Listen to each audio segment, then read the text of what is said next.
बनाने की क्या जरूरत पड़ जाती है बहू को। अरे कौन सा इसके कमरे में घुस रहे हैं हम। अरे बहू दरवाजा खोल। खोलने की भी क्या ज़रूरत पड़ेगी। जिस हिसाब से दरवाज़ा पीट रही है मम्मी जी, दरवाज़ा टूट ही जाएगा और सीधा मम्मी जी अंदर पधार जाएंगी। रीतू उठकर दरवाज़ा खोलती है। ये कमरे में आते ही तू सूट क्यों पहन लेती है बहू? जल्दी से कपड़े बदल और रसोई में आ जा। तेरी मामी सास और मामा ससुर जी आए हैं। हैं? पर वो तो मुंबई में रहते हैं। मुंबई छोड़कर वो यहाँ क्यों आए मम्मी जी, वो भी अचानक? अभी तो ऐसी कोई छुट्टियाँ भी नहीं है। ये कोई बात हुई भला? मेहमानों के आने पर खुशी जाहिर की जाती है ना कि शौक मनाया जाता है। उनका ही घर है, क्यों नहीं आएंगे? फौरन कपड़े बदलकर रीतू को रसोई में जाकर खाने की तैयारी शुरू करनी पड़ती है। भाभी को आज ही कीर्तन में जाना था। इतने सारे लोगों का खाना अब मुझे बनाना पड़ेगा। अभी तो खाना निपटा कर सोने गई थी कि फिर से फरमाइश आ गई। क्या बनाऊँ, दिमाग भी काम नहीं कर रहा। नींद भी नहीं भटी थी सही से और मम्मी जी ने रसोई में धक्का दे दिया। नीतू दाल चावल भिगो ही रही थी कि तभी रसोई में प्रेम आ जाता है। मम्मी जी ने आपको भी कॉल करके बुला लिया? उफ। हाँ, वो पापड़ घर पर ख़त्म हो गया था ना, तो मम्मी ने बोला पापड़ लेते आना और ये पापड़ी चाट बनाने के लिए। अभी तो दोपहर का खाना कंप्लीट करके मैं सोने गई थी प्रेम, और ये मामा जी और मामी जी आ गए। कॉल भी नहीं किया, बताना तो चाहिए ना। अब इतनी हड़बड़ी में क्या करूँ मैं? पहले 6 लोगों का खाना बनाया, अब 4 लोगों का फिर से बनाओ। अरे 4 कैसे? अकेले मामा जी के परिवार को खाना देकर थोड़ी ना बिठा देंगे हम सबको उन्हें कंपनी देनी पड़ेगी। पापा भी आ गए, भैया भी आ रहे हैं, हम सभी तो आए। 10 लोगों का खाना बना लो। बहुत ज़्यादा ही नहीं बहू को सर पर चढ़ा कर रखा है आपने। एक बार में ही सारी रोटियां प्लेट में रख कर चली गई कि भाई अपने आप ले लो। मतलब परोसना भी भारी पड़ रहा है। आप कभी आइएगा हमारे घर, फिर दिखाती हूँ खातिर क्या होती है। सभी का खाना खत्म हो जाता है तभी माहिर कहता है, पेट तो भर गया पर लग रहा है कुछ छूट रहा है। नहीं ज्योत्सना जी, पापड़ तो परोसा नहीं बहू ने। बिना पापड़ के मज़ा कहाँ आता है खाने का?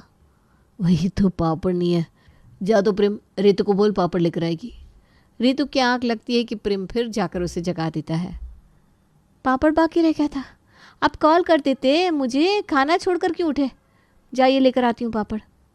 रीतू सभी के लिए मुँह के पापड़ सेक कर लाती है। पापड़ को देखते ही सुषमा कहती है, मेरी प्लेट में मत डालना बेटा, ये तो मूंग के पापड़ है। मैं ना सिर्फ चना दाल के पापड़ खाती हूँ। अरे सुषमा जी, वो भी हो जाएगा, क्यों फिक्र कर रही है आप? बहू, पिछली बार मैं वो चने की दाल के पापड़ ले आया था ना गलती से, वो भंडार घर में ही रखा हुआ होगा।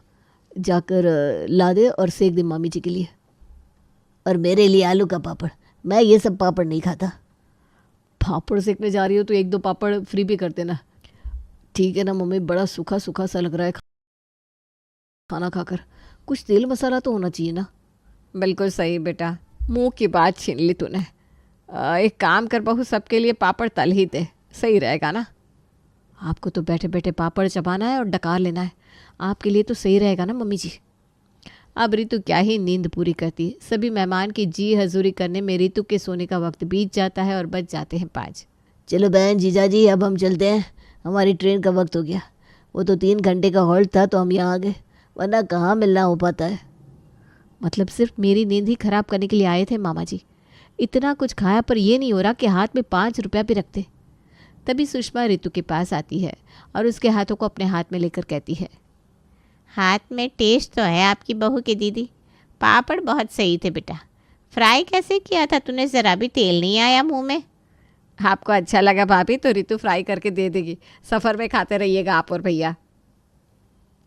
कढ़ाई तो मैंने उतार दी ना मम्मी जी, वापस कढ़ाई चढ़ाऊंगी। कब तेल गर्म होगा, कब पापड़ फ्राई होंगे, कहीं ऐसे में मामी जी की ट्रेन ना छूट जाए। तो उसके लिए बेफिक्र रहे बहू, ट्रेन तो हमारी 6 बजे की है। हम तो वक्त से पहले जा रहे थे कि रास्ते में पार्क वार्क घूमेंगे। स्टेशन पर मंदिर भी है तो दर्शन हो जाता। बेचारी रीतू रसोई में जाकर सीधा अपनी जेठानी को कॉल लगाती है और अपना रोना रोते हुए कहती है, हो गया भाभी, अब वापस भी आ जाओ। आपका कीर्तन थोड़ी देर और भी चलाना तो यहाँ मेरा झांझर बच जाएगा। और फाइनली अपने मामा मामी और उनके बेटे बहू के लिए पापड़ पैक करने के बाद ऋतु फ्री होकर बैठती है। आज का दिन तो इस तरह निकल जाता है और रात को 9 बजे लौटती है प्रिया। अपनी जेठानी को देखकर ऋतु की जान में जान आती है। अच्छा हुआ भाभी आप आ गई। क्या बताऊँ, आज तो बैंड बज गई है मेरी। फिर तो समझ ले कि अभी कुछ और दिन बैंड बजना चालू ही रहेगा तेरा। मैं मम्मी जी से परमिशन लेने जा रही हूँ मायके जाने की। मेरे भाई को लड़की वाले देखने आने वाले हैं, तो कम से कम 1 हफ्ते के लिए मुझे अपने मायके जाना होगा। क्या भाभी, आप ये अत्याचार मेरे साथ नहीं कर सकती। पहले इन्हें खाना खिलाओ, फिर पापड़, फिर अचार, फिर ये, फिर वो, फिर मेहमान आ जाते हैं, फिर मेहमानों की सेवा करो। बाप रे बाप, नहीं भाभी। दिमाग की तेज़ तो है तू, मुझे पता है तू कुछ ना कुछ चक्कर चलाकर सब मैनेज कर लेगी। और अगली सुबह सूरज निकलते ही प्रिया तो अपना बुरिया बिस्तरा उठाकर अपने मायके चली जाती है और सब कुछ छूट जाती है अपनी देवरानी के सर। कोई है क्या कि बहू के साथ सास भी चली गई? वो तो अपने मायके गई है प्यारी, अब मेरा काहे का मायका, माँ बाप ही नहीं बचे। भाई भाभीयों के घर जाकर कितने दिन ही कोई रह सकता है प्यारी। बिल्कुल सही कह रही है ज्योत्सना तू, इसीलिए तो मैंने तेरे घर को ही अपना मायका मान लिया है। ये अच्छा है, मम्मी जी अपने किसी रिश्तेदार के घर नहीं जाती और सभी को हमारे यहाँ बुला लेती है।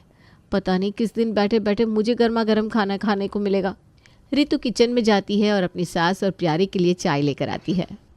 देख बहू, मैं जानबूझकर बार बार तुझे टोकना नहीं चाहती, और बाहर वालों के सामने तो बिल्कुल भी नहीं, पर तू है कि गलती तो तुझसे होनी है। अब क्या गलती कर दी मैंने मम्मी जी? आपके बिना बोले चाय ला कर रख दी, ये तो अच्छी बात है ना, आपको मेरी तारीफ करनी चाहिए। अरे मैं कोई बाहर वाली थोड़ी ना हूँ जो तू बोलने के पहले इतना सोच रही है। बता दे क्या हो गया? अरे ये कैसे प्यारी के सामने खाली चाय ला कर रख दी? कम से कम पापड़ तो लेकर आ। कितनी बार बताना होगा तुझे कि ऐसे सूखी चाय नहीं परोसते किसी को। क्या बताऊं प्यारी, कल प्रेम लेकर आया था पापड़, हाय क्या पापड़ थे, 1 नंबर। गोल की भी थी उसमें, जा तो लेकर आ बहू। अरे रुक रुक, रितु ला रही है ना, तो मैं एक रेसिपी बता देती हूँ। पापड़ सेकने के पहले